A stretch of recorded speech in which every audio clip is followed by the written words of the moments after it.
And chapter 9, do it for love. Do it for love. The way a man penetrates the world should be the same way he penetrates his woman, not merely for personal gain or pleasure, but to magnify love, openness, and depth. The next time you embrace your woman sexually, feel your ultimate desire, your deepest desire in life. Feel why you're doing anything at all in life, and specifically why you are uniting with your lover. There may be many lesser reasons, but what is your deepest ultimate reason?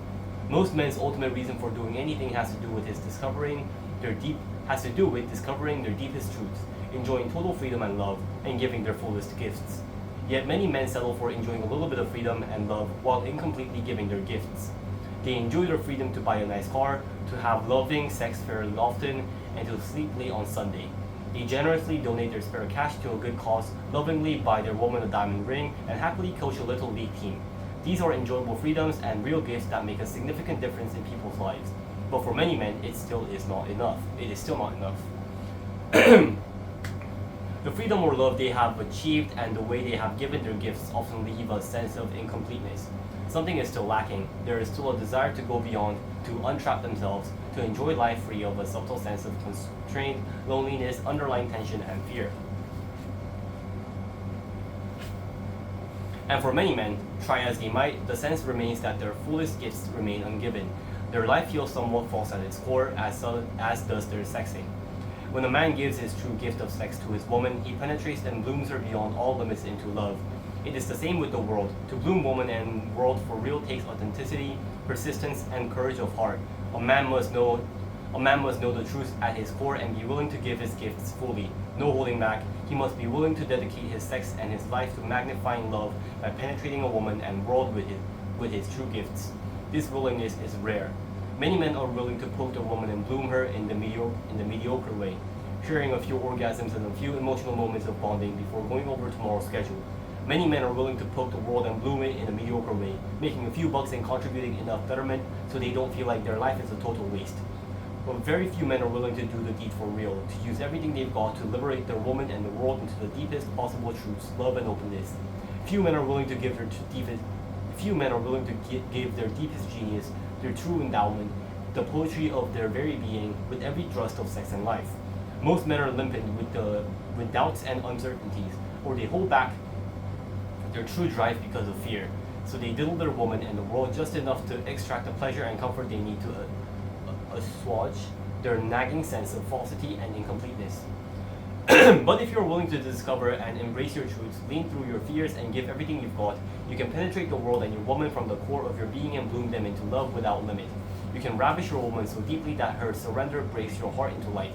You can press yourself into the world with such enduring love that the world opens and receives your deepest gifts. There is no essential difference between entering your woman's feminine heart and entering fully into the world.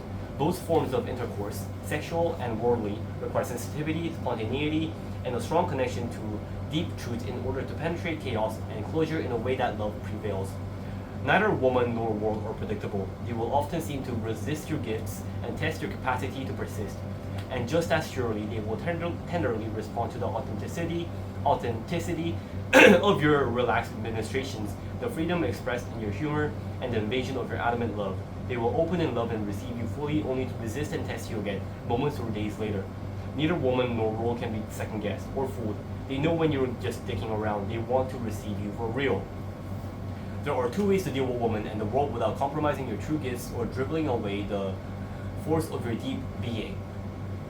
One way is to renounce sexual intimacy and worldliness, totally dedicating yourself without distraction or compromise to the path you choose to pursue, free of the seemingly constant demands of woman and the world. The other way is to fuck both into smithereens, to ravish them with your love unsheathed, to give your true gifts despite the constant tussle of woman and world, to smell your authentic gifts in this friction of opposition and surrender, to trust love with the freedom of your deep being even as your body and mind die blissfully through a crucifixion of inevitable pleasure and pain, attraction and repulsion, gain and loss. No gifts left ungiven, no limit to the depths of being, only openness, freedom, and love as the legacy of your intercourse with woman and world.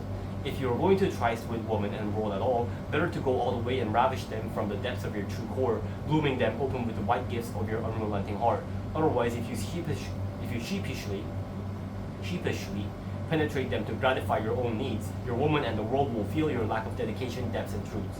Rather than yielding in love to your loving, they will distract you, suck your energy, and draw you into endless complications so that your life and relationship become an almost constant search for release from constraint.